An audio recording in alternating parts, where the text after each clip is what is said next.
Nice. Strong start. We're live, ladies and degenerates. NFT Live, last show of the week. Nifty Q's got to figure out his audio, but hey, Biggie Poppins is here. I'm What's here, up? and you know what? It's gonna be a great show once Nifty Q gets his audio working. We got a lot to talk about, and you know what? I'm gonna vamp it with Biggie here for a minute while Q gets his shit together. How about that? Biggie, what's going on, bro? Dude, this is Your audio, hilarious. by the way, your audio is working great. I hear you. You sound Test. amazing. Good to Test. know. Hey. Oh, there he Am I is. here? Yes, Did I sir. make it? Guys, all right, Must run this be. shit back. It's NFT Live. We're sitting here on the Web3 network. We're going to have ourselves We a are fucking definitely great time. live. We're definitely live. If you had any 100%, doubts, yeah. If you had any doubts if we're professionals either, thank you, Yeah. Restream. I appreciate that. It's happened before. It's going to happen again. Guys, we got a lot of shit to talk about today. Look, two questions I want to ask right off the bat as we get the episode started. Is Elon doing a great job on Twitter? I thought we had a great Oh, God. combo there. We're not going to get too political today. The other question is, should Niftys get canceled? We're still dealing with the fallout from the Game of Thrones drop yesterday, and I think it's a relatively okay question asked at this point of whether Nifty should put out a drop ever again, and definitely one that we should support. So we appreciate you guys showing up early. Jack's Hideaway saying no doubt about it. Asmodai saying regional time of day to you all. Biggie, what is going on, my man? Not much, brother. I'm excited to get into it. That was like a very stimulating conversation, to say the least, on the spaces this morning, man. I was eager to jump in, but I had to get my steps in. I was out hiking with my dog. It was awesome. Gifted, how you doing? I love to hear that, man. Getting outside, touching some grass, smelling the sky. Yeah, man, Good stuff. I'm doing good. It was a great conversation, and it went about how I expected. You know, on the question about Nifties, that's it. You know, I'm not really a fan of cancel culture. At least you know the more extreme parts of it, but every once in a while you need some public shame. You need to be able to boycott or stand up to bad actors, and I don't know, there's now a trend, or a you can see repeated a pattern of bad projects coming out of a specific platform Despicable, called Niftys. lazy work, right? Just despicable, lazy work. Yeah, So yeah, what do you do with that? That's the question. I think you just cancel them. Yeah, you just have to, and you vote with your ETH, and you just never again. Honestly, I remember when they did their Matrix drop, and I missed it, and I was so bummed. And Reveal came out. It was the first time when I saw it, and I was like, kind of glad I didn't. I'm okay missing this, right? But then with this, I mean, that's just a slap in the face. They should be able to get sued for this. You know, I mean, I don't know how much they paid them or what their contract was like, but somebody needs to go over that with a fine tooth comb and find out, because I mean, that was just horrific. Listen, guys, it was just a rendering issue. This is the first tweet from Build Your Realm, which is the company that bought the IP, right, to put out this project, bought the rights to kind of put out this project. That was a rendering mistake. They were supposed to be little fingers, which is of course the play on the awesome character. So don't drag Littlefinger into this. Yeah, but it also like it is good. It's a good joke. But the thing about that is that it also ignores the real problem wasn't a render issue. The real problem was the fact that there was no quality control at all. There was no QC in their process. That was the problem. Well, there was quality control when it came to taking people's money, right? That shit worked flawlessly. You know, that they made sure that there was no fucking problems there. It sold out, but it was not flawless. Apparently, people were also having issues with the mint. But I had issues with their queuing system, which is actually why I luckily didn't mint. I was trying to mint, didn't, luckily. But on the flip side of all of this, right? Like the fucked up finger hand guy. That's one of the biggest memes in all of NFT culture now. And somebody, you know what? That's going to be worth a bag. And if Yetis give us any indication of the staying power of a good meme, or the feet pics show us what is possible with a good meme, I'm just saying maybe this is actually the stroke of brilliance that none of us saw coming. So a couple of things there. I think the Pixelmon reference is probably the best analogy to this, because Kevin itself, not the Pixelmon NFTs, although we did get an update today from Pixelmon. So Pixelmon is actually developing. They're not a full rug, but that Kevin is probably worth what, 10, 20 ETH at this point? I'm going into OpenSea. Let's go see. Yeah, Pixelmon's been going through the derugging process, and they're still building. So Zoo NFT, I see there in chat. OVOT, Asmodee's getting into some crazy shit. I think you guys brought this up, but definitely a case of defamation of character. Could Game of Thrones go after these guys? Not if they. I don't think if they didn't breach their licensing agreement, probably not. But you could see how they might want to find a reason to, if it's seriously damaging to their brand. Like, I'm sure there's some kind of legal language in there about doing harm to the brand. But honestly, the thing is, I don't know what these types of licensing agreements look like. One of the things that we talked about on the show on GM Web3 this morning that I didn't realize is that apparently getting a license for something like Game of Thrones is actually much easier than I thought. I know that there's different ways to license, there's different companies that handle licensing, rights, agencies and shit like that. But I didn't realize something like a Game of Thrones, which again, it's a really valuable IP. It's one of the most valuable modern IP, in recent times, because it created this massive fan base, a global phenomenon, one of the biggest TV shows of all time. I didn't realize how easy it is apparently to get a Game of Thrones license. Apparently it's not that hard. Cam Taylor's in chat saying GM, Squashman saying gotta hold Niftys to a higher standard or get rid of them. Concern is newcomers to the space who continue to get excited about the IP, Matrix, Game of Thrones, and Nifty being their first experience with the space. That's not going to be talked about that much, right? There's going to be someone's first experience having gone to Game of Thrones and they're instantly out, never to come back. This is why Mark Cuban got canceled on Twitter. This is why NFT got taken down, is because they kept doing this shit and selling bad projects to a bunch of newbies and rugging the community and giving people, and it's incredibly damaging. That's why, again, I'm not a fan of cancel culture, but I am a fan of accountability and setting some standards for people and what they do, right? And so when Mark Cuban or at NFT got removed off of Instagram, I was actually very grateful for that, because of how much damage that was doing to the NFT space and to the community. Because again, what they were doing was that exactly what you just said that Niftys is basically doing, which is, you've got these famous IPs, and so you're attracting a certain type of people into the space. A lot of them could be new people that don't know a lot, and they're just, they are connected to that specific IP, that brand, the characters that they love. So they think, oh, of course, this is the collectible, this is the NFT, this is the investment, this is the whatever made for me. But then when it's a horrible, shitty experience for that first, one of their first things, that can turn people off for a long time. That might ruin their whole experience and make them never want to come back. It definitely. So this Matrix drop definitely made me not want to touch Niftys again. Again, it didn't even have much to do with the 3D art. I don't think the 3D art for this one was that bad. It didn't have the rendering issues that they're claiming Build Your Realm had. It was just kind of meh. It was a kind of meh 3D art. It was stale. There was no passion behind it. You can tell.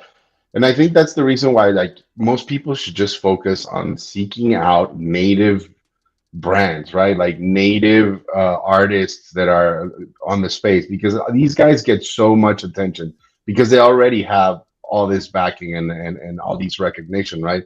But again, they come from an extractive mentality, so no thank you.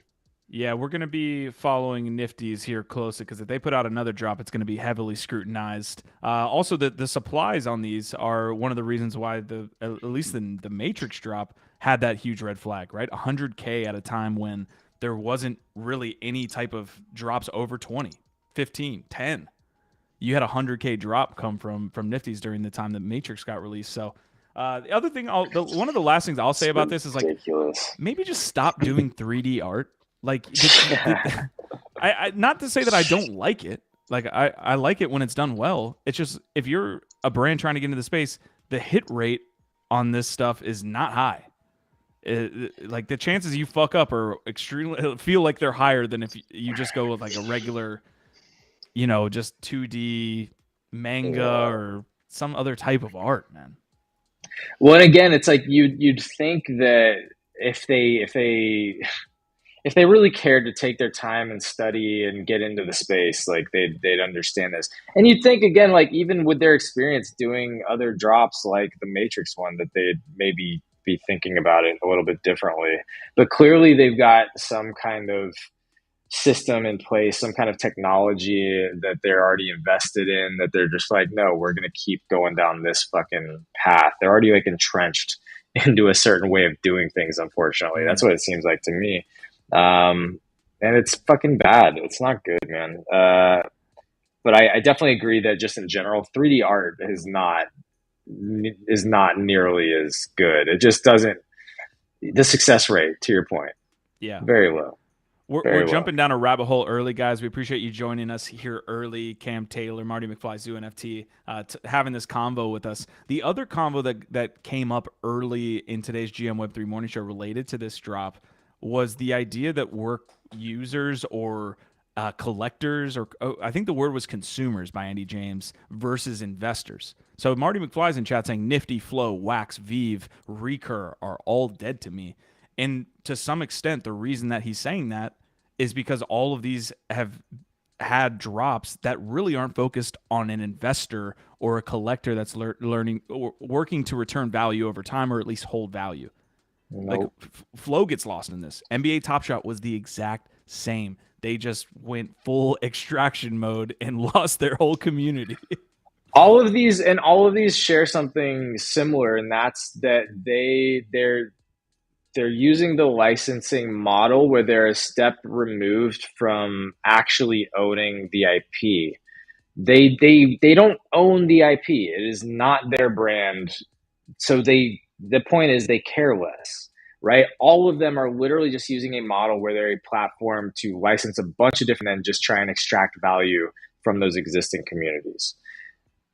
And that's this is very different from like us as Nifty Castle, creating and developing our own IPs that we care very, very deeply of. It's like we might not have the same resources and we may not be able to like market it the same, but like we care very deeply about our community and doing whatever we can for that, and we're not going to, and at least like the quality of the art and our product is something that we can stand behind. Whether or not we get the attention that we deserve is a whole other thing. But like, we put effort into developing these projects because we believe in that the value starts with the art. If you don't have a good product, if you don't have a good art, again, I've said this a million times, like it doesn't matter what other utility and bullshit you attach to it. And that's the problem with a lot of these is that the product doesn't like the art doesn't matter. The NFT itself doesn't matter. It's literally just the brand, the IP sucking in as many different people and getting transaction volume and making money. They're just very different things. And understanding, what it is important. But it's like, can we educate enough people that they'll actually change the behavior of the space? I don't know, man, because every time that you see one of these big new IPs, it's like if you love those characters, then you're like, oh, of course, yeah, I do want to get into that, and you forget all like the Matrix, you forget all the other things that have already happened. Zoo NFT saying, yeah, 2D pictures would perform a lot better, but I imagine they would need different permissions. Cam Taylor saying 3D has massive potential when done well and leverages interactive experiences in gaming. I totally get that. I want that to be the case. I like it when it's done well, and it has like obviously more composability. It's just it hasn't been done well. Other than Chip Does, who's doing it well, Cam? Cock Punch. Okay, look, I actually think bring it, guys. I actually think Cock Punch is pretty good. Like, fantastic. Again, if you look at the litany of horrible 3D projects and compare it, like Cock Punch is actually good quality. And again, you don't have any floating assets as far as I know. Biggie, correct me if I'm wrong. There's no like horrible fuck ups. Clearly, there was a lot of time and intention put into that.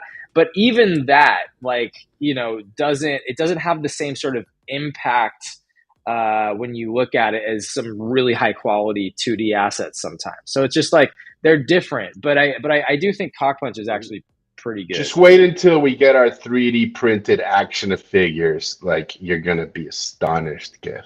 There you go. Let's go. I want to put out the bat signal for those of you that used Wax, because Wax was the OG extractor in the NFT space. Street Fighter drops, Godzilla drops. Nostalgia, yeah. Dude, me and Buff were sitting on this channel, on this network, interviewing the guys from the Sandlot about their NFTs. So you want to talk about, like, and I'm cool with that. You know, like, I bought it as a collector. I bought it as a consumer. You have to know what you're getting into.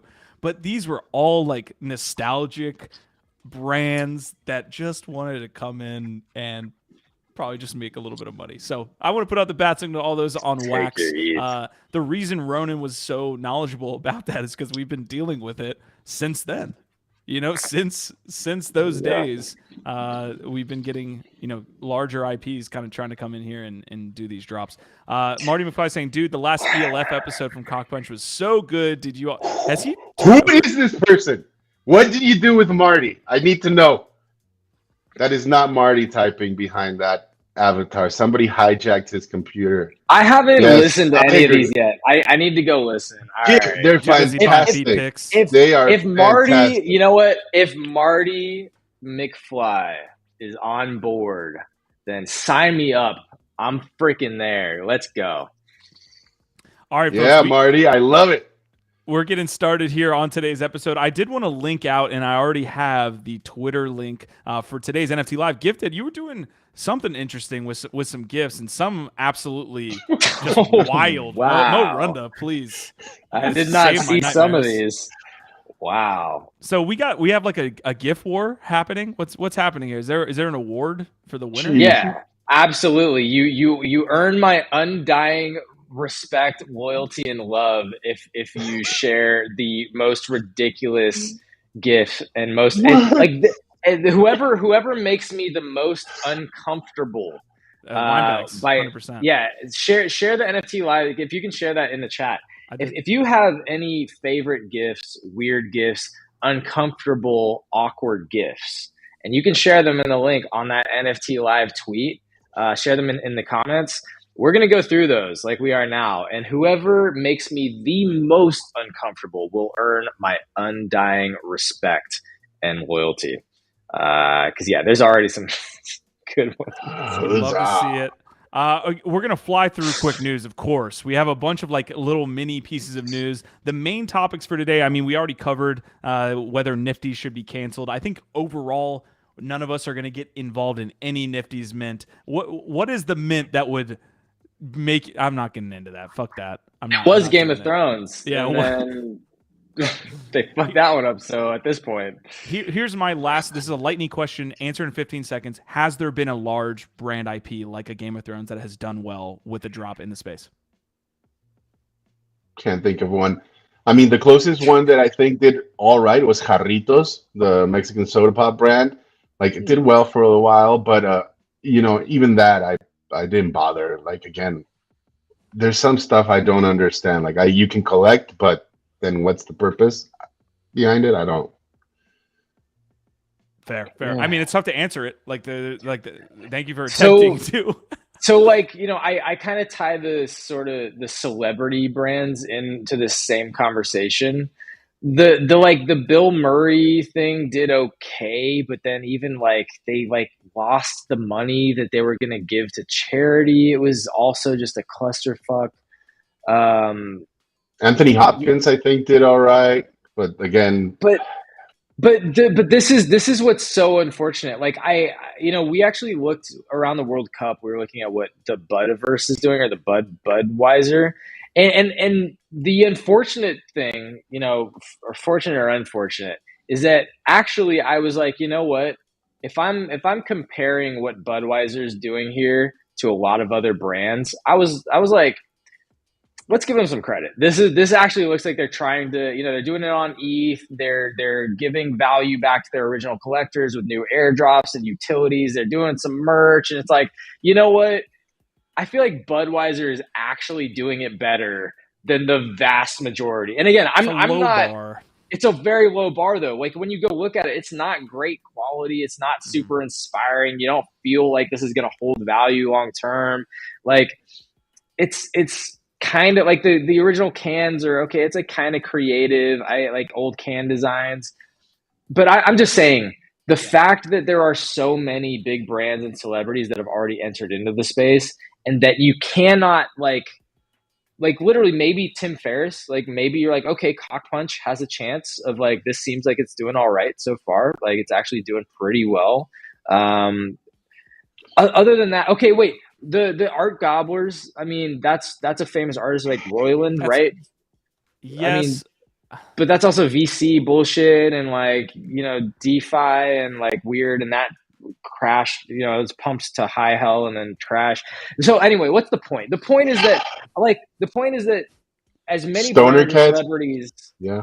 Stoner Cats. Okay, Stoner Yeah, Cats Stoner did all Cats. right, but also where have they gone? You know, a year in, you know, where are they? I haven't heard anything from them. But I would say Stoner Cats is one of the only ones that you can think of. But the fact that with as many celebrities and big brands that have already entered into the space, that you can't off the top of your head be like, here are 2 or 3 that are doing it well. The fact that it's literally like, yeah, it's none. It's none. Like that's a problem. It's really bad, because how do you then how do you react the next time that there's a big announcement? Okay, like let's take Mark Wahlberg and Dwayne The Rock Johnson, just for instance. V-Friends. That's V-Friends is that's probably different. Well, okay, but I still think this is different. Well, okay. It is similar in that Gary Vee was a celebrity, but he created a crypto native IP. And so I guess this is where it gets confusing a little bit. But there's no like existing Web 2 IP or big brands that are not crypto native developed for the space that have come in, that haven't been completely extractive, that have really understood how to invest in the community. And I would argue those 3 that we've mentioned, like Ashton Kutcher and Gary Vee and Tim Ferriss, all 3 of them deeply embedded in the Web 2 space with many connections in Web 3, took the time to learn the space at least, you know. I think, yeah, they are separate, you know, they are separate. I think they are individuals that are meaningfully trying to do something in this space, and that's to be commended, whether they succeed or fail, right? But when you're talking about like a conglomerate, like a brand, like a Coca-Cola or a Budweiser or anything, so, I mean, really at this point, it remains to be seen. Let's see if 2023 will be the year that one of these attempts something and delivers. I sincerely doubt it. I'm staying away. I'm interested. I'm very interested in what Starbucks is doing and Nike. I actually like the way that they are building and slow rolling out like a whole sort of like program. Yeah. I'm interested in seeing what they do. You could argue like Nike. Adidas and Nike and Artifacts. That's like that's maybe one of the only ones. But again, they took a different approach where it's like they understood this is a much bigger play and invested and literally acquired one of the biggest studios, and they've been like very, very invested in methodically going through it. Most of them just have not taken that level of interest.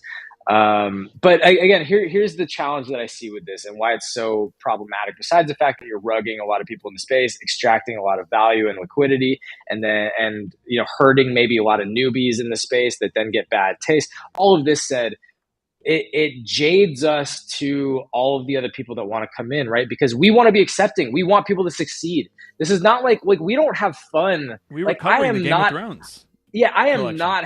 I was very upset yesterday. If y'all watched the show, I was like legitimately sad and like heartbroken over this Game of Thrones thing. It's not fun for us to keep seeing these IP and these brands that, you know, maybe we even love coming into the space in bad ways. We want people to succeed. But when you keep seeing this type of shit, this really bad, low effort, extractive crap coming into the space through these Web 2 brands and IPs, like it jades how you look at all the next ones, right? So like, let's for instance say Mark Wahlberg and Dwayne The Rock Johnson are going to be doing a big drop on Gala Games.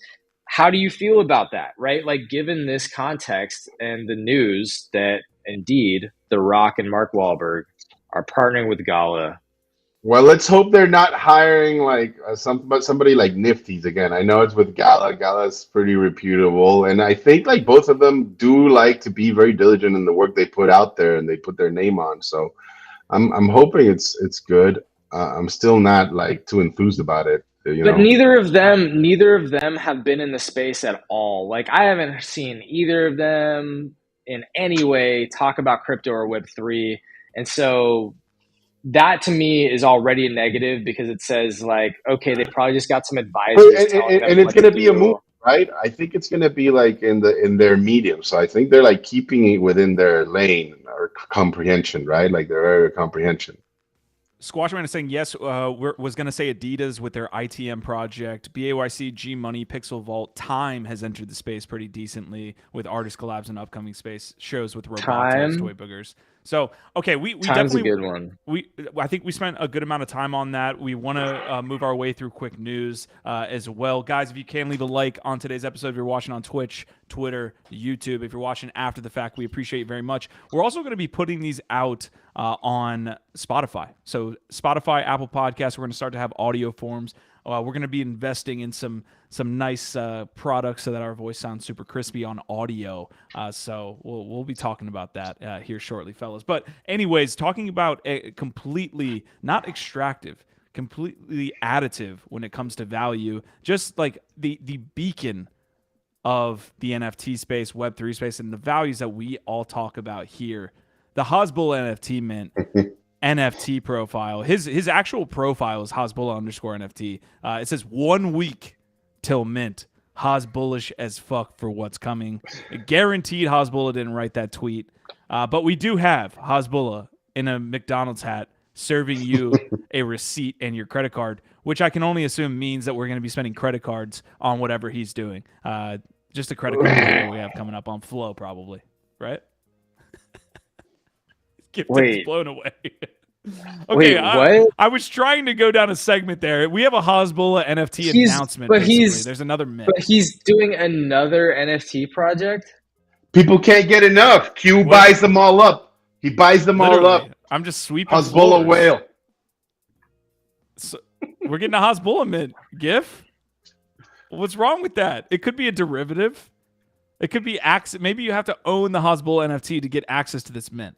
You ever think about that? Okay, so if he's adding utility to his existing project, okay. Like guaranteed not. Guaranteed but not. Dude, all right. You know what though? If he can fucking pull it off and people like he's maintaining a floor on his other one and people are still that into it, fuck man, good for him, I guess. Like yeah, I'm not gonna hate the player. I just I think it's very like clearly there's no shame. Like clearly he has no shame, and you know what? He's just living his life, and I'm not gonna hate on that. Go get that money, get that bag. Hasbulla. We'll be following the Hasbulla piece. I want to continue to move through quick news. I have to buy a Hasbulla at this point. You guys just give me shit literally every day. It was because I tried to buy it and then it was on Polygon. You know, I'm not buying a lot of Polygon NFTs, GIF. The only reason it became a thing is because you said you were gonna do it. And then you all did right, it. Pixelmon releasing some early previews. Borg showing off his moves to the arena. We've been talking about derugging, and Pixelmon's been coming up, and Pixelmon looks to be in development. So I wanted to give them a quick shout out. I don't know if you guys have any thoughts on this. The other thing I will list is the fucking Metaverse came out with another episode. We've been shilling this since its first episode with the Larva Labs team. This was with Jimmy.eth, so I haven't even given this a listen yet, but I'm going to after the show. I really like this podcast with the founders from Yuga Labs. Of course, that you could claim that I'm simping there, but I like the way they approach the space. Also, biggest takeaway from all of the episodes I've watched up to this point, Gaio Siri is literally like propping up the entire NFT space. Like every single episode they've had it on to this point, Larva Labs, World of Women, Snoop Dogg, all of them are just like, yeah, Gaio Siri like connected us and all of these different things. I mean, he has like ties to the ApeCoin ecosystem, of course, with these guys, but Gaio Siri, I would love some tinfoil hats on that, Marty. Guy is the man. Is that what you're saying? Yes. The man. The dude is guy. The All guy is right. that dude. Yeah. He's him. Him We Duncan. we're in our bag today Timothy with the Leary. jokes. We're in our bag today. Himmy Neutron. All right, we are moving on to the next piece of quick news. Biggie hit us with a lot of articles today, and I want to fly through these, Biggie. But the Let's first fly one through them.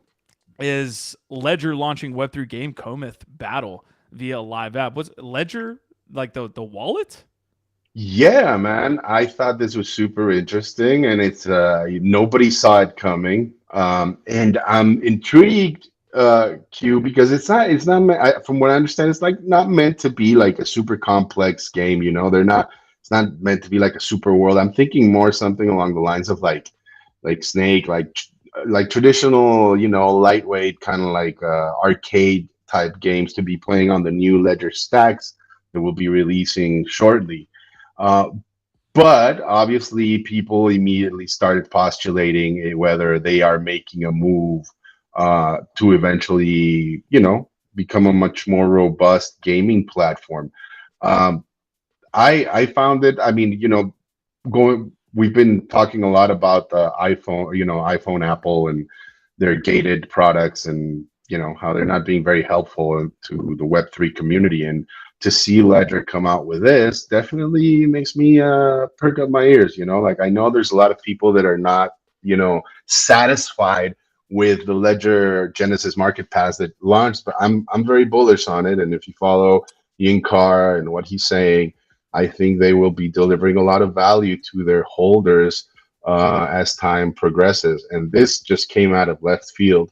But I think that if they play their cards right, we know that some of these simple games can actually turn out to be very profitable and highly addictive. So let's see how it goes. Yeah, speaking of games, I want to get into a ranking that was CryptoStache did with one of the major Web3 gaming influencers there. We'll touch on that in just a second. Ledger stacks coming out when? Like when are you getting your Ledger stacks, Biggie? I think they said end of Q1 they'd start shipping. So I'll let you know, Q, the minute it gets here. Like I'm really looking forward to it. I'm also looking forward to it the generative art passes, which you know some people might be interested in taking a look at. They commissioned, I believe it's 5 different generative artists to yeah, to do some of like their OG skins, right? Like at least Genesis skins for their product. And I don't know why, I just have a feeling they could turn out to be you know, something like a friendships bracelets type of situation where down the line they can be pretty valuable, right? Like I mean, think about it in their fourth, fifth iteration of the Ledger stacks, right? Like several years from now, you have some of these OG like Genesis skins, and you know, the people that they hired pretty talented. So I don't know. Let's see what happens. Definitely keeping an eye on those. I will be following it for sure. I wanted to pull this up. We just talked about a mobile game that Ledger Stacks, or a game that Ledger Stacks is building and Ledger's building. CryptoStache, obviously one of a friend of the channel, one of the best, I would say, Web3 and NFT gaming influencers or creators out there. He had a episode yesterday where Jake Browowski, I'm gonna butcher his name, Browatsky. This guy's like really tied into the NFT gaming space as well. I've seen his content and it's pretty good. But this is the list they came out with. This is the entirety of the Web3 and NFT gaming space as they look at it today, and this is what you get. So, you know, we've been having this conversation on the channel, like what's good, what's not, how many are there, and really what you see here is 15 games in total in the Yeah. entire, like that they've even Have decided they we want to rank. have we cross checked this with our rankings? I actually hopped on the Stash channel and did my own ranking. We would need to kind of go back into the rate my bags bag to see if we do this. But standouts here, I mean, you can see Sandbox, they've listed at B, Alluvium at B. My Pet Hooligan was one that I was super interested in. Gods Unchained is a B too. Axie Infinity here down in D category. Walking Dead, Superior, Spider Tanks, and Townstar and Grit are all from Gala Games. Like all under the Gala Games umbrella. I know that we had, I think was it Weinback? No, it was Titus this morning talking about Gala Games pumping for various reasons, and the fact that their token is still down considerably, although the crypto space is down in general. But Gala Games taking up a majority of this list. I've played Superior. I've played Spider Tanks. Obviously, we've been talking about Illuvium and Sandbox, but just wanted to give you an update there as CryptoStache and Jake Berwatsky see the NFT game sites. And to be honest, fellas, it doesn't look that good. You know, Blankos, we expected to be A, S category when it first launched eventually. I think Axie Infinity being a D is another implication, right, for the gaming space. That's probably the most known. Star Atlas is not going anywhere. They see it at C. Illuvium sitting in that B, Sandbox sitting in that B.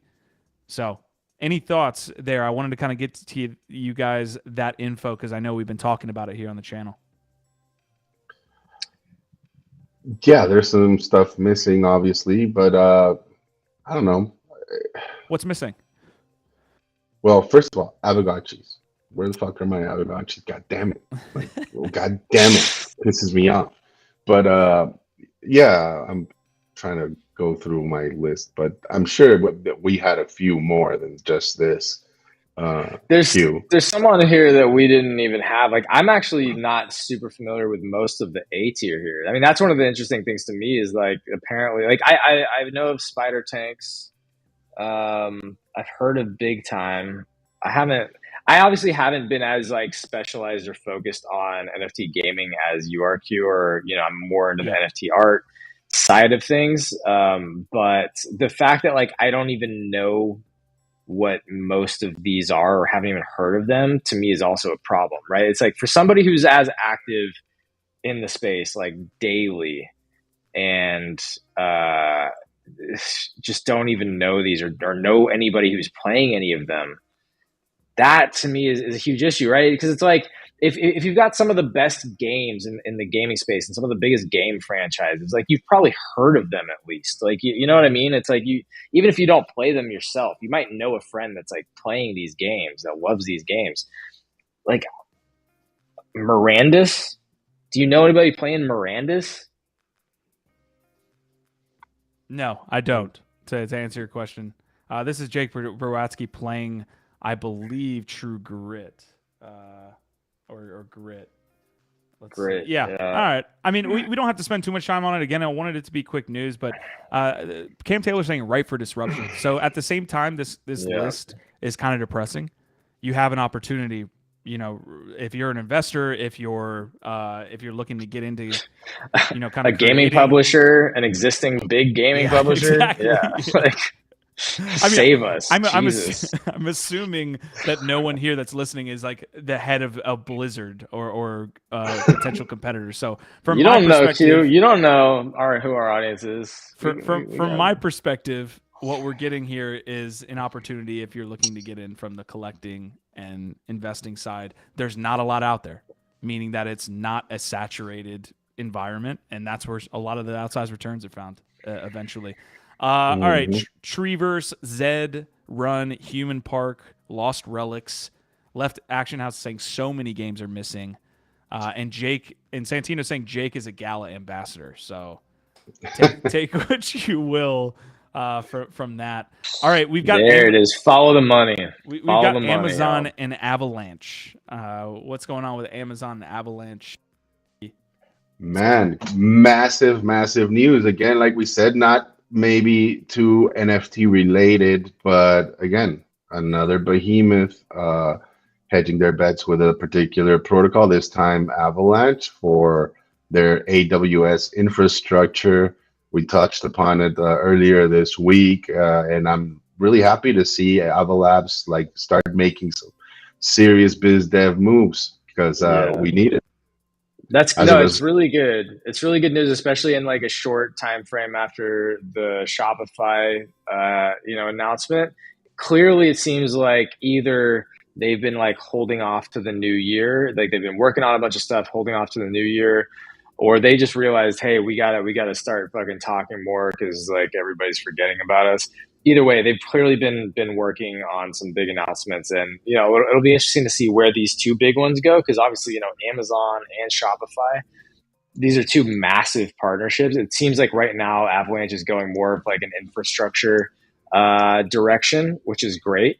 Again, like I want to see more chains specialize, because it seems like a lot of them are all trying to do compete for the same types of things, and I don't think that that's a winning strategy for a lot of them, especially the second and third tier chains. I think you really got to specialize, and it seems to me like Avalanche is going more of this infrastructure direction, and creating a really easy rail, creating some rails for onboarding, mainstream audiences, and creating some kind of seamless, maybe again that Web 2.5 integration is where they're going, right?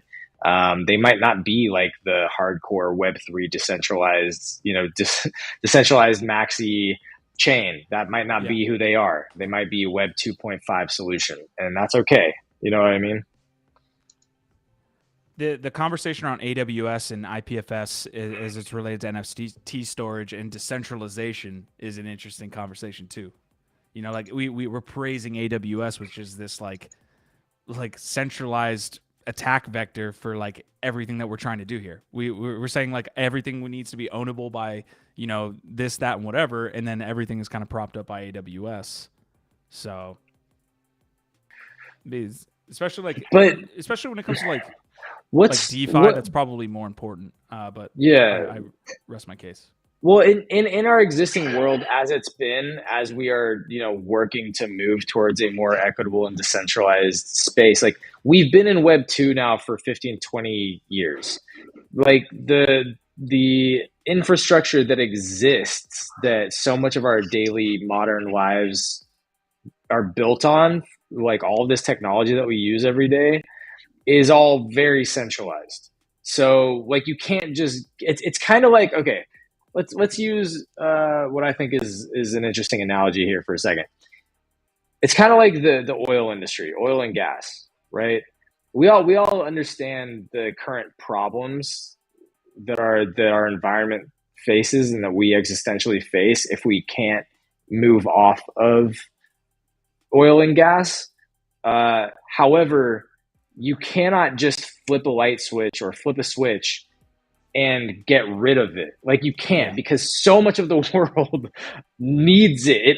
Literally, your day-to-day life still requires oil and gas, right? And so that's what I see here. It's you're kind of pointing out the issue with AWS is that things are still very centralized, but I don't know the alternative from where we're coming from. We have to figure out, how do we move into a more decentralized world without just throwing everything that our lives are built on out of the window. You can't do that. Pragmatic, right? And there's not to say that there aren't benefits and efficiencies to be gained by embracing decentralized technology, even though it may not be fully decentralized yet, right? It's a gradual transition.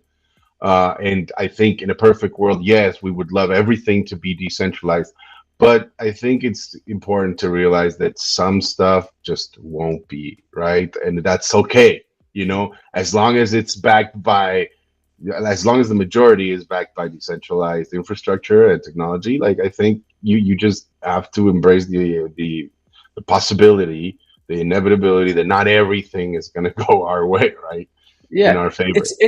It's probably if we're being realistic, if we're gonna think about a future where humankind is zero, we're 100%. Every single thing from a power and energy consumption, every single different machine, mechanism, engine that runs our society is all using renewable energy. If we're imagining that point in our history where we are 100% reliant on renewable energy and 0% reliant on natural gas and oil, that might take us 100 years from where we're currently at. If we're just being realistic, to get to 0%, this is going to be a long transition, and I think we'll make giant leaps. We're talking about fusion energy now that could over the course of 30 to 50 years, you could move 50 to 60% of our planet off of, coal and oil and natural gas. But even then, you will still have certain pockets of, of what we're doing and certain areas that you still require those things. And it just takes a long time to totally get off of them, right? And so that's what I see here with like this centralization. I don't know how long it takes, but like I don't think that we can assume that we're just gonna in the next couple years be fully decentralized, or that's even like a realistic goal. I don't know. You guys didn't think you'd be talking about fusion and energy dependence on today's NFT Live, did you? We're getting fucking, we're feeling metaphorical today. Nick Alluvium is saying the feedback from Jake and Stash seemed very fair for Alluvium, given we're in alpha and beta, but it didn't feel like they hadn't spent much time actually playing. So he said it did feel like they hadn't spent much time actually playing. Nick, first of all, shout out to you. Shout out to what you guys are doing over there on Alluvium. We've always been friends of the channel, and we appreciate you guys a lot. Wish you the best. I'd love to get into Alluvium and play your games there. So, all right, the next couple pieces, and Biggie, I do want to get into this tweet that you have showing some data across the space related to NFT leverage. I definitely want to get to that. Before I touch on that, we've been talking about like tokens and secondary drops. Gutter Cat Gang was brought up yesterday. We've seen Gutter Cat Gang kind of, to put it lightly, go down in value over time. And we talked a lot about that being related to them launching other NFTs, like launching derivative projects when maybe the demand wasn't there. So I wanted to bring up this tweet by Degentraland that I saw yesterday called the NFT dilution analysis. Essentially what he did, he looked at a lot of different data pieces, but this one specifically, he said, original collections see large short-term gains prior to announced and leaked airdrops. The combined value of the original asset in airdrop is often less than the original asset pre-drop. So basically, he looked at, I believe, 4 different projects, looked at when the actual projects launched. So, for example, Azuki and Beans here, and then looked at the value of the price floor over time. So Azuki Beans was used, Cool Cats was viewed, Doodles was used, and World of Women, WoW Galaxy. And so what you saw was essentially this like interest in price. You can see it very easily there on Doodles, right? This is when duplicators launched. Here's the floor price in Doodles. And you saw that interest, and then it kind of lose value over time. Cool Cats, kind of the same thing, right? When Cool Pets launched, you saw a little bit of a bump in price. And since then, you've seen a loss in value for the original asset. And then he used Azukis and Beans, but I'm not really familiar with that ecosystem, to be honest, but you could see it there as well. So I just wanted to, I think that gives a little bit of data, right? An analysis based on the things that we're trying to say on the show, which is like, why are you launching secondary pieces, and what does that lead to over time for your original floor price? Less than the original asset pre-drop. All right. So this is interesting. Like to me, like what you want to get to is like, what's the actual insight and the takeaway? Like, what's the action? The actual insight from this. One thing is like, at least from a producer standpoint, right? From a project owner, what Potatoes and Meme Land and Captains did is, I think, and this is specifically why they did this interesting thing where you got to lock up the ETH and then hold it a certain period of time.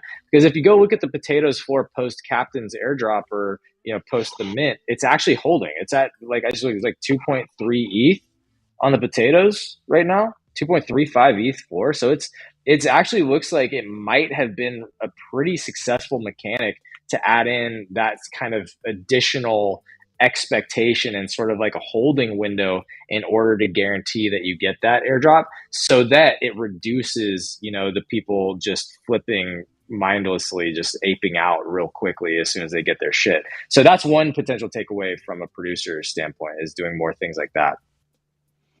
Protecting your floor, right, on your other asset. I think it's also important to highlight that this is like, we're like, all of this analysis and this approach to viewing NFTs by Degentraland is obviously with the focus of trading, right? I'm not a trader. But if you were, then I think what he's highlighting here is very obvious, right? Which is you should not be diamond handing these projects, especially into their secondary airdrops, right? You should be taking profits on their announcements beforehand, usually on their initial run-ups, right? Uh, if not, if not, then I think applying these metrics to these projects is flawed, right? Because first of all, we only have what, like a year and a half, 2 years of data for these projects, with very little delivered according to some of their roadmaps. Now, granted, we know some of them will never deliver on their roadmaps, hence we developed the term rug, right? But there are others where uh, that's my approach to investing, which is like, wait, wait for things to be delivered upon, right? Especially if your initial investment and your conviction in the team and the project is solid, then, you shouldn't be torturing yourself looking at these charts all the time, because that's just a recipe for madness and for doing really, really dumb shit. Having said that, yes, I do allocate a very small portion of my portfolio to some degen plays, to learning the game, but again, that's not my approach to it. Great takes by both of you. When I'm looking at that chart, what I'm primarily seeing is what are the results from launching a secondary or derivative of your first drop. Like some of me believes like these NFT projects in the early days are just doing it to do it, right? Like here's the additional utility for our NFT so that we can continue some type of development for the project without finding another revenue stream, without doing all these other things. But based on what I saw in those charts, that over time that doesn't seem to be a winning strategy. Sure, it leads to a short-term bump in the original price of the original collection price, but over time you see that maybe diluting is like a short-term mindset, and it doesn't lead to that eventual rise. But board 8, and don't bring up board 8. Don't bring up Yuga. It depends how it's done, because even if you look at these and you're saying, well, maybe the floor where it's at right now doesn't seem to be higher than it was, I think that it does a lot of other beneficial things for your project, right? Like, again, if it's done well enough where it doesn't totally dilute you, like, again, like we talked about gutter cats maybe being like this being one of their issues, is that maybe they diluted or spread too thin or whatever. So it's like, that's possible.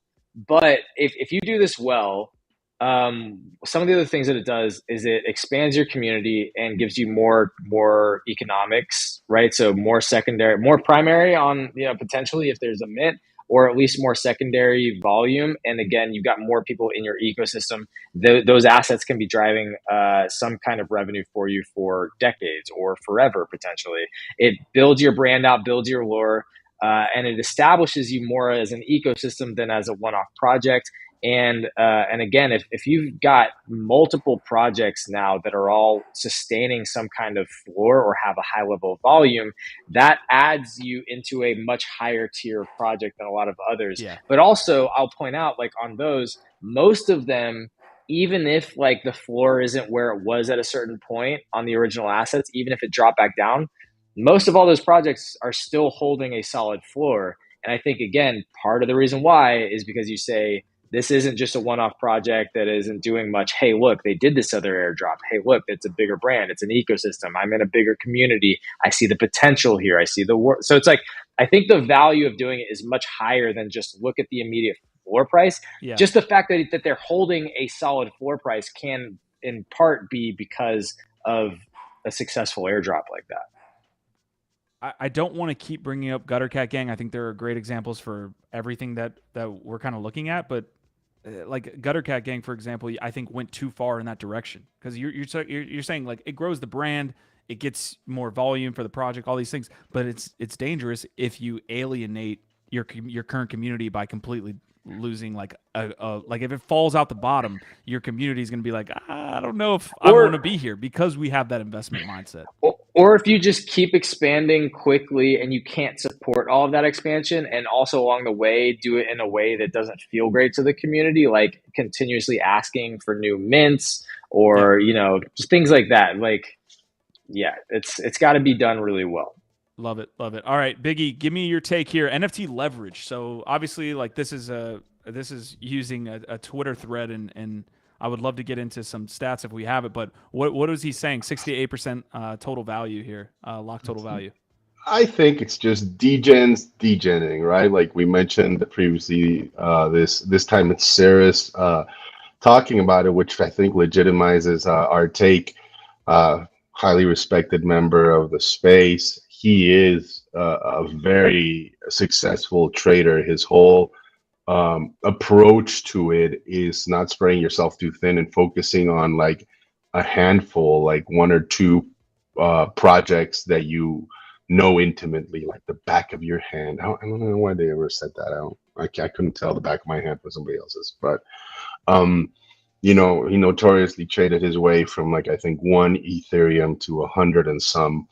Really thoughtful, smart guy, and yeah, like he's again just highlighting and trying to tell people to stay responsible out there, right? I think a lot of this liquidity and all these floors that are being bought up are by people taking out leverage on their premium assets, and we could very well see. I think what he mentions there, like 2-3 months down the line, a downfall to this avarice that we're seeing at the moment, right? Having said that, if you were on the other side of that trade, lending your ETH, and you were smart about it and you can manage your risk, you might have an opportunity to get some blue chip assets, whether it's punks or apes, at very favorable prices, instead of aping into all these feet picks and blah blah blah that's going on. You could just do that. I know, not as exciting, a little more boring, but a very successful approach by somebody that's very successful in the space. Somebody to follow. I would encourage our Talking listeners about to feet do picks so. in front of Gifted, that's dangerous. It's all right. All right, we are going to get into these other pieces of news. I think we're done with quick news, so we'll get Actually, into our last two topics. real quick, we have an update. Let's see. Is that good? Bad? We have an update. Here we go. Are you ready? Should I take out the mezcal? Oh! Say what? Say what? Who's out Damn! here flipping some feet, y'all? I'm just saying. I just 3x. So I bought in at 0.03. I just 3x on a feet picks. Bought in Monday morning on the show for some shits and gigs. Here we go. We're flipping feet now, folks. But if taking down bags, bro. 0.1 ETH. Woo! What if this project is funding terrorism in Pakistan? It legitimately could be. Don't be like me. I have no idea who's behind this project, and yeah, not financial advice. Okay. All right. Don R's giving Biggie some flowers here. Also saying a bull market will change everything. Bear markets always sound exactly like this. Biggie is brilliant today. Oh, okay. I'm throwing up some flowers. Hold on. Biggie's brilliant every day. Let's keep it a century, all right? Man, we loved. All right, we're giving ourselves a pat on the back here. All right, we are going to get to the two biggest topics here to round out the episode. We are going to talk about Elon and Twitter, but first we want to hit Dookey Dash, which is something I am just getting more accustomed to saying just ridiculous shit since Cock Punch. I think we've just been on a run of just saying ridiculous shit on this channel. But we have the release, and Yuga waited. They definitely waited. Like, I thought it was going to be an 8 a.m. yesterday morning. I was going to wake up to some announcements about these mint details and what they were releasing there for the Bored Ape ecosystem. But we didn't get it till like 8 or 9 p.m. last night. And it is, let me make sure I'm in the right spot. Get ready to Dookey Dash. And so essentially what we have, TLDR, this mint is going to occur in the next week, is going to be for passes to play a mini game. And the assets have dumped since this announcement, so the jury is out, at least in the short term, on what people were expecting for this. But essentially what you're going to get, and I'll get into it right here, to get into the sewer and ever closest to Jimmy's butthole, you'll need a sewer pass, which every BAYC and MAYC holder can claim for free starting January 17th. Anyone with a sewer pass will be able to play even if you don't hold an ape. They've put out some announcements here. There's not going to be any cold wallet situations if you want to go with their quote unquote warm wallet option. So you'll be able to delegate somebody to actually play for you if possible. What's up? Yeah, can we talk about the warm wallet thing? Because this is like a new thing that I'm not super familiar with. Yeah, so the warm wallet situation is being able to signal to your cold wallet, probably sign a transaction from there, but not have it actively attached to this sewer game. So again, TLDR, if you have an ape in your wallet, for example, you'll be able to use warm.xyz, and it might be easier if I go to the actual application. You'll be able to link your cold wallet without actually attaching your cold wallet to that application. So it's basically a way to delegate access without, putting your assets at risk. But it's just, so all it's doing is just reading that it's there and just confirming it, right? It's just saying, hey, yeah, this is there. We know that this person has it. Yes, and it will also lead to things like delegation, like Biggie's saying, where you can allow someone to play for you, even if you own is this an example of a zero knowledge proof kind of thing, or is this totally different? Is this like similar idea? Apples to oranges. I think. Kind of, because a zero knowledge proof GIF would not, it would verify that you're above 21 years old, but it wouldn't show your ID or say your birth date or anything like that. It would just say, yeah, this person is from California and it's 21 years of age. Yeah. Well, I guess my very layman understanding of zero knowledge proof is that the idea is that it just protects certain information while disclosing the information that you want, right? And that's why I'm like, is this kind of it's kind not of like that? It's not shielding any information. That's why I don't. Okay. So yeah, I think it's more in line to something like token proof, right? Yeah. That's what it feels like to me. Okay, so that's what these warm wallets are. So token proof is kind of a warm wallet too. That's basically what token proof is.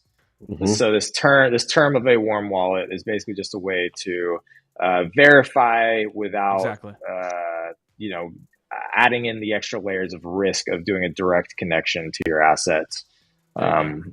It's the middleman between your cold wallet and something that you're interacting with. That's what we love in the decentralized world is middlemen. Well, as long as you control the middleman, you're in good sense. It's interesting. It's interesting. Get in the sewer.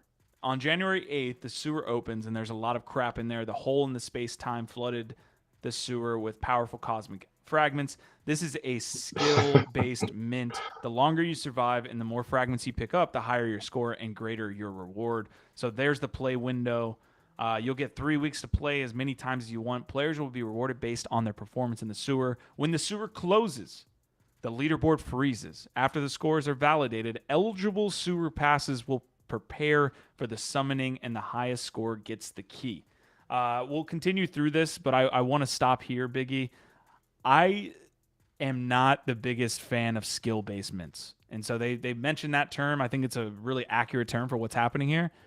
If you're better at the game, you're going to get a better reward. I did this on Phantom Galaxies. We own assets on Phantom Galaxies. They basically said, hey, you're going to get more Phantom Galaxies tokens based on how quickly you finish our game. Feels like a situation that favors people with a lot of fucking time, people that are really fucking good at these games, and it feels like there's not. It feels like you're rewarding maybe the wrong individuals, but I understand that there's also a complex situation on how to reward these people with games. But I'll open it up. Let me know what you think about skill-based mints. Do we know, what the reward will be after, So per Yuga, in the way that they do things, still, we don't know what the key does, right? But the person that finishes first in this 7-day, let me make sure it's 7 days, January 18th to February 8th, so a 3-week period, the person that finishes first in points scored will get a key. That's all they said. I get a sense this is obviously them wanting to incentivize people to use it as much as possible so that they can test the game, right, itself, and do whatever they need to do to fix stuff. And so, I mean, yeah, it would be cool if they could be a little more clear about what those rewards are, because again, depending on the reward, Q, then I might be inclined to agree with you that, yeah, if you're rewarding just the most skilled, then you might be shortchanging. I don't think that's going to be the case. I don't think like you as an ape holder are going to get a lot less value than, you know, the majority of the people that might be more skilled than you. I think this is their way, like I said, just to incentivize people to use the platform as much as possible so they can, you know, find out any bugs or fixes that they need to do. Having said that, like if you were really looking to game this, like I think it's very interesting that they already hinted at that you can delegate it to other people. I'd be like I'd be like on like some Asian forums and stuff, just looking for like the biggest DJs to be like, hey, you want to go halvesies on this? Like, go at it. To your right? point, that's already happening on Twitter. People are already kind of collaborating together, saying, "Hey, I have a mint pass, or I have this sewer pass. Are you good at video games?" Like, that's essentially what you guys could potentially split a 50-50 and all these different things. So it's garnering interest. Gaming the game. That's what that's all about. It's oh, you muted.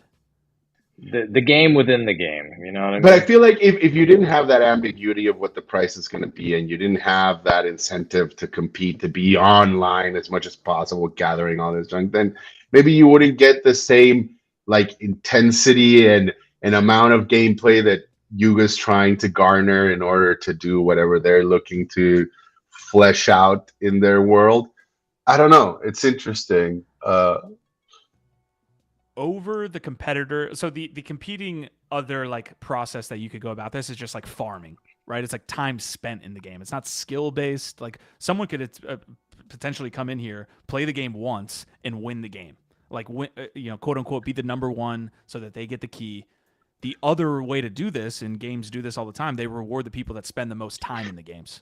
That to me is ripe for getting gamed. Like I'd rather have the skill based mint. It's just like, man, I already know I'm not winning this shit. Yeah, I'd rather have a random. Go ahead.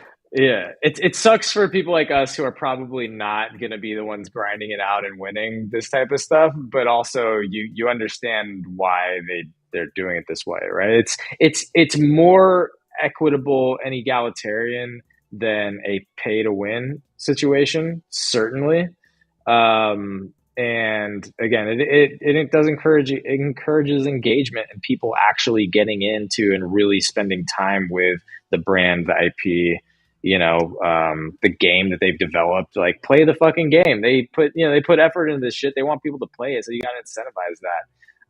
And also, again, it does, I think, it actually adds more intrinsic value into something when you have to work for and achieve it. That's an interesting thing that I don't think people necessarily always talk about, because it's always just like rarity / traits / aesthetics. What about the work and the effort that went into unlocking or achieving or creating something? You know what I mean? Like, that should also apply some level of intrinsic value. And I think, at least as far as the person that got it, they definitely are going to have more attachment to it. Yeah. But also potentially that story and that effort that went into creating that asset can translate or transmute more value into it long term, right? Because this could be a big story. Like, whoever wins, or like the top people, that then could be a headline. It'll probably be picked up by different places. It's a very Ready Player One. Like watching the movie Ready Player One, there was a scoreboard. You had the number one guy get the key. It's very Ready Player One-esque. It's just like, when you get into that environment, hopefully they can develop some additional feature where it's like your reputation. How many games have you participated in?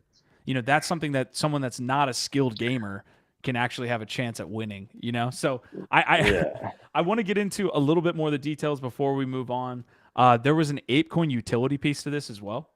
So if you look here, it says, go on a power trip. Before a run, you'll be able to buy a power-up pack, a trio of boosters that last for 10 minutes from the purchase for 2 ape. Power-up packs are totally optional. More on this to come when the sewer opens. So technically, if you want to, game theory this out, if you want to have the highest score, you're going to have a 8 power up, and people are going to want to do that for a 10-minute window or things like this. So 2 ape, which is about $10 ish, is being put into a pot. They didn't say what they're doing with the ape.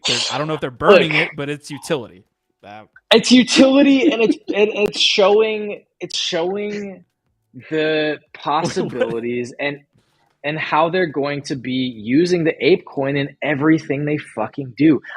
This shit just gets me excited because you see the bigger vision and you see that they're actually able to execute on what, like, we all think it's a good idea to create a coin and then add utility and create a game and do all this shit.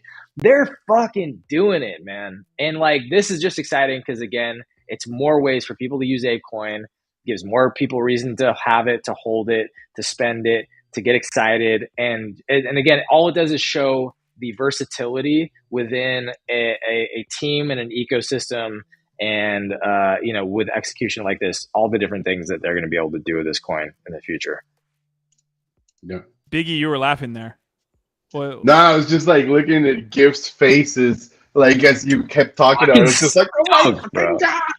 Yeah, it's just cool shit, man. It's cool to see it actually being used like this, 100%. I mean, you're trying to create like self-contained ecosystems, right? Like I definitely encourage our listeners, if you really want to like geek out on like what we're looking to create sometimes with these Web3 ecosystems, like check out like Balaji's spiel on like network stakes and stuff like that. It's incredible. Like, he's super smart guy, talks really fast. You might have to pause a couple of times to just like soak it all in. But I think like we've been maybe like some of us here like been in the space for a while and we take it for granted, but like creating these things so that they are self-sustaining is not an easy task. And so to see these like big time like first movers start like putting it into action and seeing it work is very exciting. So I understand why GIF contorts his face the way he does.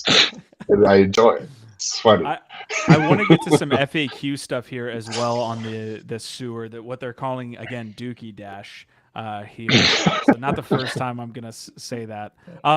Chef's kiss. One of the points with the ape coin is like, what are they gonna do with it? What would you like to see them do with it? I mean, should they just burn it? Is that like a sink for ape coin? So you're taking supply out there. Are they using that to fund initiatives? Is it going back to the team that they're eventually gonna dump and then put it into the ape coin DAO, bro? Put it into the ape coin DAO. I mean. We don't know exactly what's going on. Let me get to some comments. Don R saying read-only wallet access for authentication, talking about the warm wallets.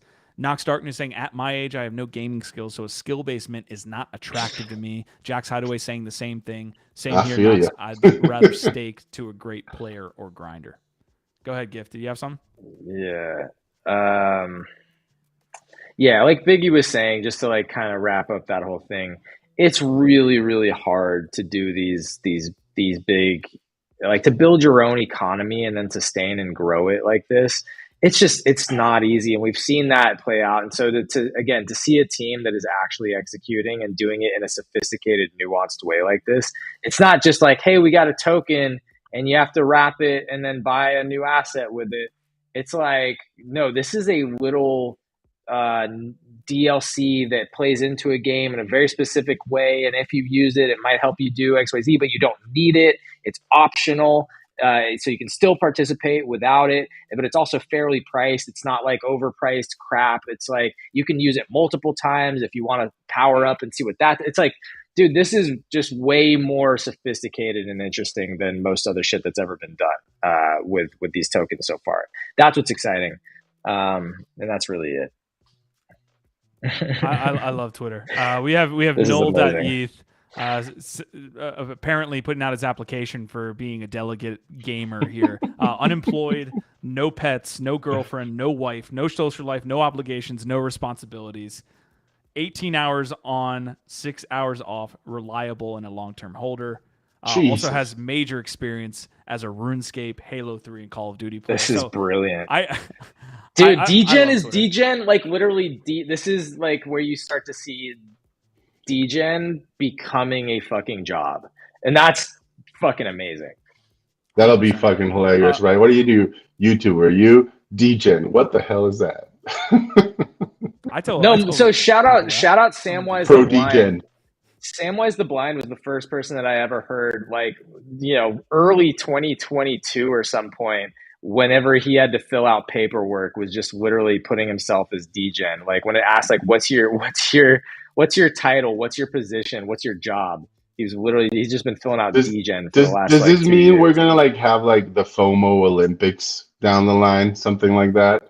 Like some type of like super crazy degen like Olympics? This was the narrative for guilds in the NFT gaming space when like we were going to take over the world just 6 months ago, a year ago, and gaming guilds were launching all the fucking time. Like if you look at the data from gaming guilds back then, it was like how much capital can we put together and then delegate to these gamers, whether they be in the Philippines, whether they be in the US, how can we get all of these gamers earning potentially the number one key, like that's going to be a cool. It's going to be a cool story, whoever wins that. It's going to, again, be that Ready Player One. Like, who is this guy? You're going to become instantly famous. All right, real quick, I want to show a couple things related to this, and then we'll move on. ApeCoin price chart. So you can see this little dip right here from 480 to about 455 right after the announcement. So a pretty big dip in ApeCoin price right after the announcement. It's since continuing. It's like a little bit of a climb up those stairs. The NFT price floors were definitely doing about the same thing. We saw Kennel Clubs getting dumped, Mutants getting dumped, like the OG collections getting dumped. We'll see if those continue to rise over time. But maybe just a general, like people, selling the news here, trying to get in and sell before other people and all of that good stuff. But I feel like some of the reaction again comes back to like, okay, they're building a sewer mini game. Like that was what the big announcement was that we've been waiting for 2 months on, and then this is the game that we're going to end up playing. So again, we're nitpicking here. It's a daily show, but I think I did see a bunch of people being like, oh, this is it. So shout out to Benjamin who put together this thread as well. And then we'll wrap up this conversation. Benjamin. Let me see. Okay, so skill-based minting experience, again, 118 through 28. So again, you don't need to be a holder. The other part of this is there's going to be 30,000 sewer passes that you can buy on secondary. So that's the last thing I'll kind of wrap this up with is like, what do we think secondary floor price looks like? The Nifty Portal guys this morning were claiming like 2 to 3 ETH per sewer pass. And again, each mutant and each OG get one. So that's another airdrop to, potentially holders of this. So 30,000. So 3 ETH, what is it? That's like 1,400 or that's like, let's call it 4,500 USD for 3 weeks of constant gameplay in order to like rank at the highest. That's pretty shitty pay in my opinion. But hey, I'm sure somebody out there is all for that. So what happens to sewer passes after the event's done? You're paying 2 ETH for an NFT. What happens after the event's done? Well, what is your strategy, Q? That's what I want to know. It's already on Upwork looking for like amazing game Put players. Together my application. Mm-hmm. Yeah. So I'll be playing the game. I'd love to stream it on the channel. Just from that perspective, I want to get in there and try my hand. Again, just to the conversation we just had, none of us three, I think, are like going to be vying for that top spot. Maybe we pull it out of our ass. We'll see like where we are. I'm not in any way, shape, or form thinking that I'm going to win any of this. So I'll probably end up selling the sewer passes. I mean, we've got some time to think about it. The other piece here, it says Gary's been studying the box and comparing notes. Blah blah blah blah blah. Let's see. Here's the point that you need to watch for. GIF. Gary will be watching you in the sewer on February 15th. Eligible sewer passes can participate in the summoning. Your best score will determine what it reveals. So, do you play on all the sewer passes? Do you sell the sewer passes? There's again, we're getting into a rabbit hole here, but apparently based on just playing and getting a score more than 0, you enter yourself into this reveal. Okay, let me see if I get this straight. I'm guessing these sewer passes are dynamic and or somehow have these scores attached. Yes. So you can run up a sewer pass and then sell that. So theoretically, the people that are really good that run up their sewer passes might be able to flip those for like really high before whatever's happening here. So that's what's interesting, right? It's like either some people will want to keep it to see what they get. Some people will just be like, I don't want to risk it. I just want to fucking offload this for fucking 10 ETH. And somebody's going to probably buy that shit. So yeah, I agree. I mean, I like that we're getting into kind of like guessing what's happening here. There is a BAKC component too, combining the mini game set 1 after the skill-based mint. And what you're getting, man, we're getting into X-Files territory. Here's what I would do. I'm playing I'm getting if I'm not selling the sewer passes, I'm playing the game on each sewer pass so that I can enter to win each time. So I'm not just playing one sewer pass. I'm trying to play on all of the sewer passes that I have and trying to get a high score on each of those. And you're not going to flip any of the sewer passes? You're just going to play on all of them and hold them? I'll probably flip as many at kennel clubs as I have. So what? That's like three kennels. So I'll probably play. So wait, three. Each kennel club gets a sewer pass? I thought it was just the Bored Apes and the Mutants. No, as you can see here, so in this process, right? Minigame set 1. Again, I'm guessing you're getting something based on this. An Evo is probably evolution. So you're playing the game. You're getting, an evolution 1, minigame set 1, but then you can evolve it again if you combine it with the Kennel Club. What are we evolving? The pass? No, you're getting assets potentially based on how you do in the interactive mint, skill. Skill-based mint, and then that's gonna evolve. If you're in chat and you've got this like game, if you play game theory out here and you want to get involved in this, let us know what you think, because this is kind of what's playing out on Twitter, and this is what Yuga's great at. It's just getting us to fucking. Hey, what's gonna happen with the butthole mint and all this stuff? Like they just leave it wide open and they make us talk about it here on the channel. And people make a lot of money that do it well, though. That's the other thing. Like, dude, I mean, shout out to Null. Null.eth is in chat right now. We just brought up your tweet. Oh shit, that's what's up. Yo, shout out Null. But here's the other thing. Shout out Nifty Q. Like, the Nifty Q has played the Yuga FUD and then the Ape Coin and the staking very, very well. Because if y'all don't know, he was aping in even more to Yuga assets to maximize staking. And all those assets have been going up. So Nifty Q is doing real well. Whether he lets y'all know, he's killing it. Playing the whole Yuga ecosystem, and then y'all wonder why it becomes the Yuga show here at the end. This is why I try to mask my degenery, but if there's one thing I'm really good at is betting my entire net worth on a single project, and this is not financial advice. All right, Noel's saying, let's go. Marty's saying I dumped ApeCoin, BAKC, and MAYC on this bunk game news. There you go.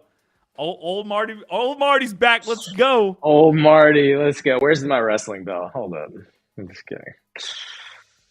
All right. I think Marty's going to be, I think we voted Marty as the new CEO of the Web3 network today because of the way that our poll went. We polled on Twitter, is Elon doing a good job? And said, depending on the results of this poll, we will fire ourselves as the leaders of this network. And the poll came back very negative. Almost 70% of people said that Elon is not doing a good job right now. And so, we have to stick by our rules. And so we're going to have to elect some new leadership here at the Web3 network. And Marty McFly was getting thrown out there as a candidate. Yeah, you got votes, Marty. Let us know if you potentially want to take on that major responsibility. Gif, I want to break down Noel's comment. Dogs can only upgrade mutants from tier 1 to a tier 2, and dogs get you from tier 3 to tier 4. I feel like I'm in like advanced trigonometry class when I just that's what they showed. That's on the initial chart, and part of the whole thing here that was, again, finally providing some utility and value back to the Kennel Club hodlers, was saying like that the dogs through this whole thing will put you into a tier of your own. I think is literally like what it said, right? Yep. And so that's these different tiers. And so if you have a mutant, you're in a tier. If you have a Bored Ape, you're in a tier. But if you have a dog with either of those, you're in a separate higher tier. And, again, it's very exciting as somebody who, this is something that I did right, which was I flipped the mutant at the height, kept my Bored Ape in the Kennel Club. And so having that pair now puts me into the highest tier on whatever's going on. I'm excited about that. Look at you. See? Yeah. Look, we got D-Gens all over this place. Biggie Poppins is also working out after it, of course. All right. Nifty NFT Cutie saying, I'll buy one sewer pass from you. What are you buying it for? Cutie, what is a good and fair price? He's got that Reddit avatar money after yesterday's win, bro. So I mean, he's already just trying to sprinkle that around.